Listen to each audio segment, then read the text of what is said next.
Chamirenya pande penya wanzura na ishe wemishe kadirire na sabhuku wenyu singo Elisha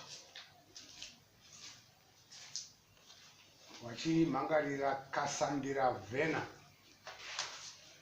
Nyaya pamberi penyu changamirire nyaya ndeyekurima nechisi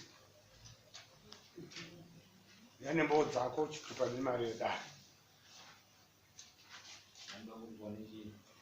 kana chawa tinoda kuda kuipa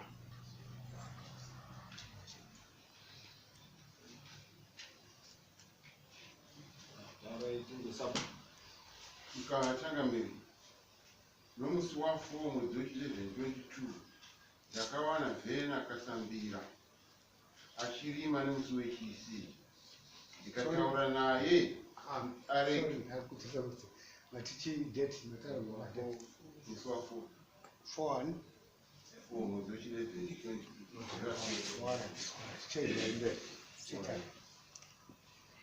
ndakawana vhena achirima nomusi wechisi ndikataura naye kuti arege kurima iye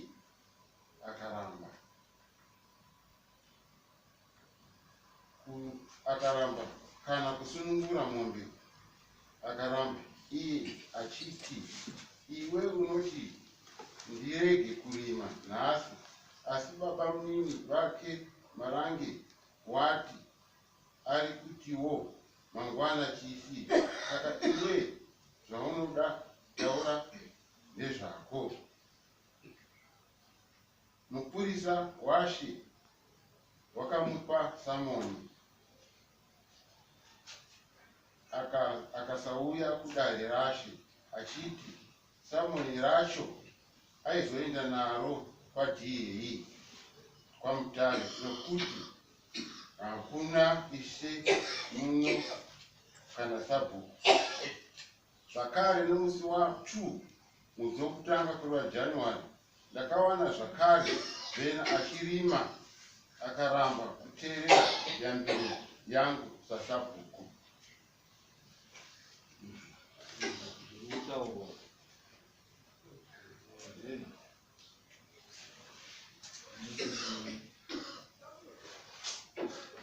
pane matunhu asina madzimambo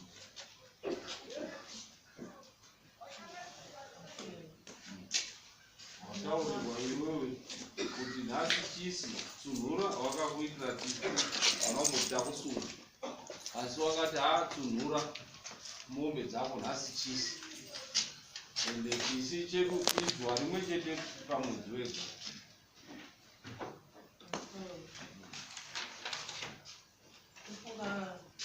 Sabhuku akazaya kumanaira akudoko kumura munhu ndikakaita nhasi chisi musi wekutanga akati nhasi chisi ndikati nadii ndazvizwa ndototenda kuzama mukana wangu wadini washaita tototope bhazi renyaradza ndiko ndakataurira kude kwende kurufu saka ndodini wataurirwa musi iwoyo right kechipiri wataurirwa wakumbira haana kukusunga kechipiri ndine urombo sabhuku anosvika pamba but akakuwa mairima takati kurima asi haana kana mbototaura nesusu akatotaura kunesu saka otaurira iye akakutaurira iwe wataurirwa wazvinzwa tongaitinzwa kusaiziya mai wari kuti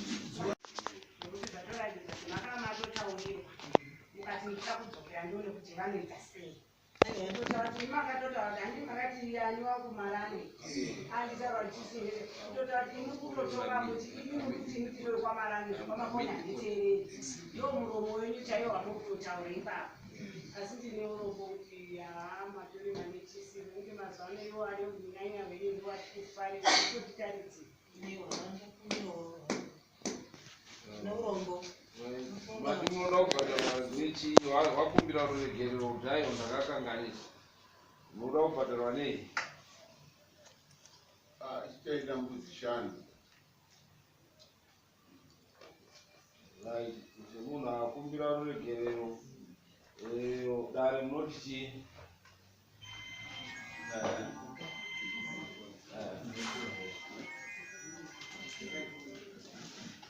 maka achangamira ndofunga sekuharara kwawaita pamberi pedare wakachibvisawo mbudzi 3 dzinoenda kwasabhukuko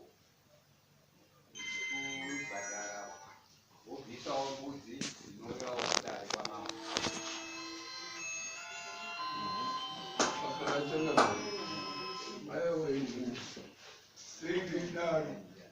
Pawakatanga kudzoka pekutanga muromo waakapindura wakati chedu chisi ndechamangwana chekwaMaranda. Zvinoreva kuti chepiri vakatodzokerwa iziva kuti chavo chisi chiri mberi akatikuteera kuti ndowekwaMambo Makoni. Amen. Anofanira uripa mbudzi 4 2 Anditorina kana mbudzi yacho zvikumwamba wakabva kwamborapera neurombo inozvikasiya mwana wokurwara izvozvizvi kana ivo Chigarai pachine yambuya kuti simbai mugare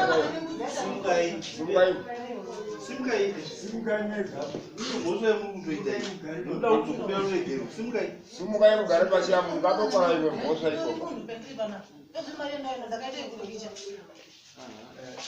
Anditorina kunokumbirawo kumbirawo anditorina kana Inyarara imbuya. Yangara imbuya Uya wangu wakataurirwa kuti musarime nechisi. Wakaziva kuti nhasi chisi. Kana wanga usingazvizivi. Wakapiridzazve, wakasungwa, wakaramba kuenda kudare ra. Nhasi vari kuhwarara asi havateereri. ndokumbira kutambupendura Unzai mubvunzo umwe chete. Muri kuramba manga muchiramba muchingorima mafriday here kana makazomira kekepiri here kana muchingoramba ivo kudare kwavataura ndakatoenda mumuse chitatu ndikasvika asiyo ndine mwana unorwara saka kusiya ega manje vamusikana wati kure ukasiya ndakasvika ari mwangenyoka rumba une maburi mukati ndakatosvika kuenda naye kuchipatara ndaimbe padhimbe nyoka inoponesa here munhu? ino ndichaziye ripi hapana zvekuita ndo inenge iri nhamo naindiro nhamo ndakaenda kudhimbe ndikasvika kusina wanhu ndikabvunza pamashopu Vane mbudzi ari baba? Vane mombe? handitorina mombe dzakatohwa pafamu baba mombe itoripo ngekutokumbira ngedzinge 1 ndinorima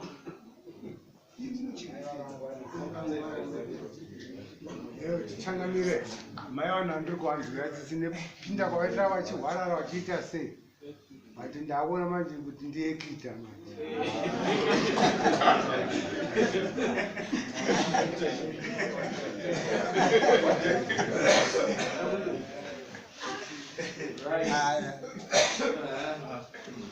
kwaMambo utendawo mai avo vakuziva mhosva yavo saka vanga vachihwarara saka kuhwarara kwavo kwaita kuti vabvisirwe mombe saka wakaitawo mbudzi 3 zvakanaka kuti mbudzi kuna sabhuku mbudzi kuna ishe imwe mbudzi aiuya kuno kwaMambo Right. Makosi ni mari yeko waunza kudare. Makosi $40. Right. Uchabvisa $40 yemakosi. Then mubvisa mbudzi 3. 1 ichaenda kwaSabhuku, 1 kwaIshe, 1 kuno kudare. Muzvibvisa makataurirwa dai makanzwisisa mataurirwa pasina asi kuti makaramba muchikontinua mozvibvisa rini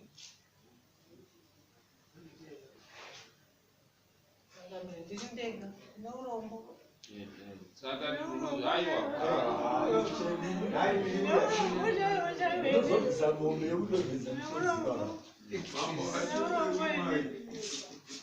kana misodzi anyaramba kubuda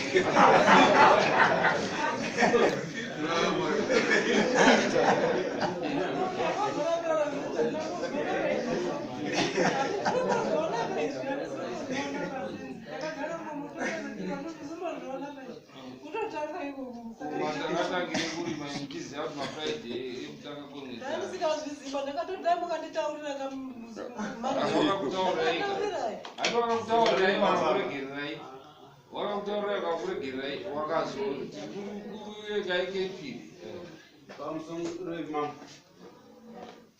mbuya avo zvavari kutiratidza ndezvavanotitira vanhu kwamarange kukona matsotsi zvavataurirwa ngazvipiwe mazuva mashoma mozvipisa rini tokupai mazuva kana musaka titaurira